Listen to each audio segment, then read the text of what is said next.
27 years ago, a man named Marco saved two little children from a flood. They grew up thinking about Marco with every rainfall and hoped to repay him someday. They were only 6 years old at that time, but they never forgot how Marco risked his life for them.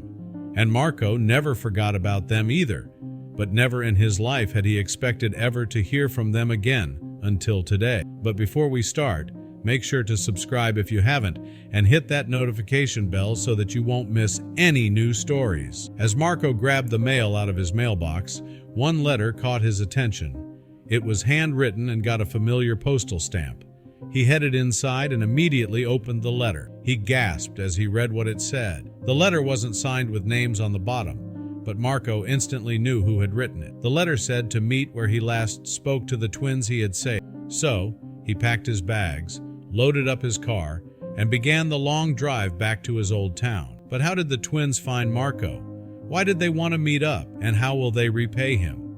Marco still remembers the flood like it was yesterday. He had always been a heavy sleeper, so when the rain began to pour down in the early hours, he didn't hear it at first. It wasn't until the screams from the street below woke him up that he realized something could be very wrong, and he quickly got up. He immediately ran downstairs to help his neighbors. As he reached the ground floor, he noticed something strange. His feet were wet, and not just a little damp, but completely soaked through. "What the heck?"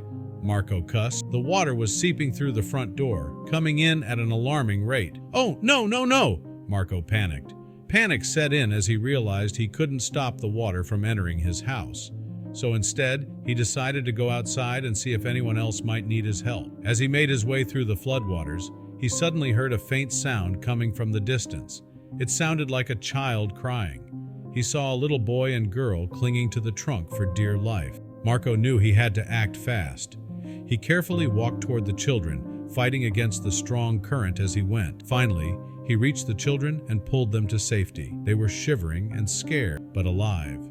Marco wrapped them in a blanket and waited with them until help arrived.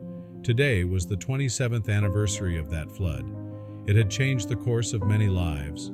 He rebuilt his life, never forgetting about the little twins he had saved that day. Because 27 years later, Marco got a mysterious letter in the mail, and it could only mean one thing. The letter read as follows: "Dear Marco, we've been searching for you ever since we could comprehend what happened that day. We never got to say thank you, and we wanted to find a way to repay you.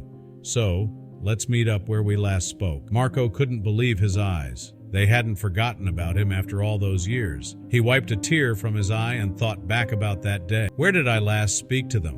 He thought, but he quickly remembered. The bus stop next to the fallen down tree. He quickly packed his bags and loaded his car. It was a long drive to his old town, and he didn't want to waste a second. Marco's heart raced as he pulled up to the bus stop.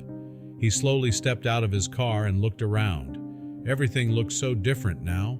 The trees had grown taller, and the buildings had been renovated. But there was one thing that remained the same after all those years: the fallen down tree. Marco walked over to the tree and brushed his hand over its bark. He thought back to that day and wondered what would have happened if he hadn't gone outside to help the others. Just as he was lost in thought, he heard a voice calling his name. He turned around and saw two people walking towards him. It was the twins.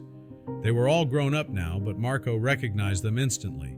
They walked over to him with big smiles on their faces, and Marco couldn't help but smile too. They hugged each other tightly, tears streaming down their faces.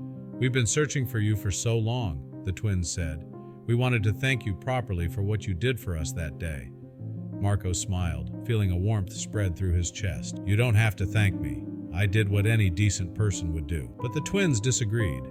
They shook their heads and smiled. "Well, let us introduce ourselves properly first," the woman said. "I'm Sophia, and this is Matteo."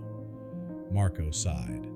After all those years, he finally knew their name. They went to a little restaurant close to the bus stop and continued talking there.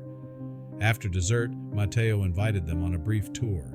They visited a few nearby structures, marvels of modern engineering. "Each building is flood-resistant," Matteo explained with pride. Marco was amazed. The buildings weren't just functional, they were works of art. Matteo's vision had truly transformed the town. At a local park, a few individuals approached Sophia, their faces lighting up with recognition. They shared touching tales of recovery, gratitude evident in their words. "Sophia helped me find my way after the flood," one woman shared, her voice thick with emotion. Marco realized Sophia's impact was deeply rooted in the community. As the sun dipped below the horizon, Marco spoke of his old house. "I had so many memories there," he said wistfully. "Mornings on the porch, winters by the fireplace." His voice trailed off, lost in nostalgia. The house was more than bricks and mortar. It was a vault of cherished moments.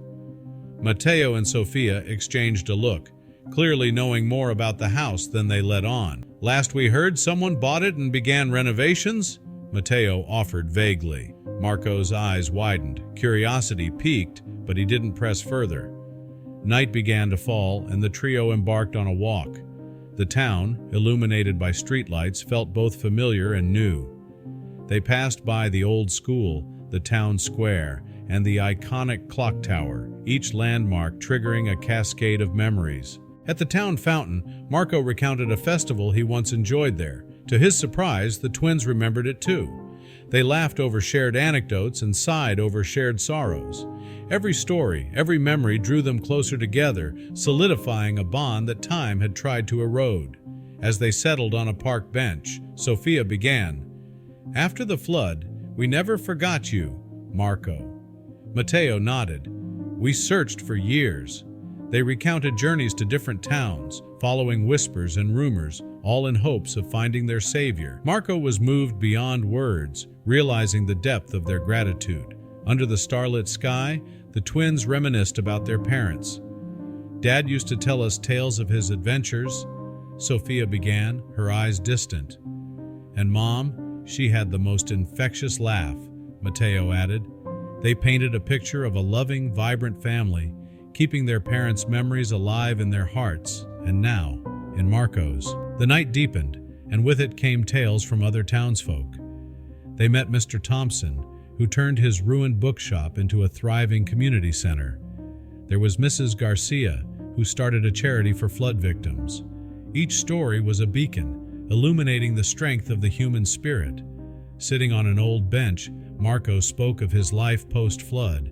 He'd moved to a neighboring town, took up carpentry, and even mentored local youth. "It was a fresh start," he mused, "but I always felt a piece of my heart remained here." The twins listened intently, absorbing every word. Throughout the evening, the twins dropped vague hints. "We've always wanted to thank you properly," Sophia mentioned. Matteo added, "There's no act too grand to express our gratitude." Marco noticed the mystery in their eyes, but remained blissfully unaware of the impending surprise. A floodlit statue reminded Marco of that fateful day. "I remember pulling you two from the water," he said, voice quivering. "Your small, cold hands clutching mine. I made a silent vow to protect you both." The twins, eyes glossy with unshed tears, held on to his words. As they walked, familiar streets began to unfold. Marco's heartbeat quickened. He recognized the lane leading to his old house. The anticipation in the air was palpable, a silent promise of revelations to come. The neighborhood had undergone vast changes. Where once stood dilapidated homes, now were charming residences. Gardens flourished, children played, and the sounds of life echoed. Marco marveled at the transformation, realizing time's power to heal and rebuild. As they walked, Mrs. Baxter, an old neighbor, called out, "Marco, is that really you?" They embraced, and others joined, a reunion of old friends. The town had not forgotten its hero, and every handshake, every hug, was a testament to enduring friendships. Sophia, glancing at Matteo, mentioned, "We found an old envelope addressed to you in the rubble." Marco's brow furrowed. "An envelope?" The seed of curiosity was sown, but the twins deftly changed the topic, ensuring the mystery deepened. Standing at the end of the lane, Marco gazed at where his house once stood. Memories flooded back, family dinners, childhood games, and lazy Sunday afternoons. Tears brimmed as nostalgia threatened to engulf him, a tidal wave of emotions sweeping over him. Rounding the corner, the sight took Marco's breath away. His old house, standing proud and majestic, renovated to its former glory.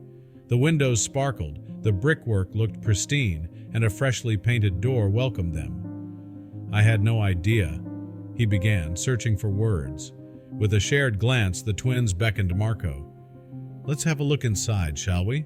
Sophia suggested. Entering, Marco was consumed by a cocktail of nostalgia and curiosity, wondering who had breathed life back into his ancestral home. Walking through, Marco noticed that many of the original features were preserved. The ornate banisters, the mosaic floor tiles, even his grandmother's chandelier in the living room. "Someone really respected the history of this place," he remarked, appreciating every detail. Yet, for all the nostalgia, modernity had its place. The kitchen was a state-of-the-art marvel, and flood-resistant barriers were seamlessly integrated. Matteo highlighted the technical advancements, explaining how the house was now resilient to future calamities. In the center of the living room, Sophia handed Marco the mysterious envelope. Inside, a photo of the house in ruins and a heartfelt note revealing their grand gesture. "This is our way of saying thank you," read Matteo, eyes shimmering with emotion. Overwhelmed, Marco's legs gave way, sinking him into a plush armchair. Tears streamed as the weight of realization hit him. The twins had not only saved his house, but they had also saved a piece of his soul. Words escaped him. Only raw emotion remained. Hand in hand, the trio stood, a testament to the unbreakable bond forged from adversity. "We're family now," Sophia whispered, the sentiment echoing in each heartbeat. The trials of the past had culminated in this beautiful, poignant moment. In the backyard, a young sapling awaited. Together, they planted the tree, symbolizing hope, growth, and the promise of new memories. Marco's legacy, intertwined with the twins, would now grow for generations. As dusk settled, they spoke of the future. Marco mused about returning to his ancestral roots, while the twins spoke of their commitment to the town's resilience. The promise of staying connected, of building a shared future, was the underlying theme. As they parted ways, the stars shone a little brighter, bearing witness to a bond forged from past trials and tribulations. While memories of the flood would never fade, the trio looked forward to new horizons, united in hope and gratitude.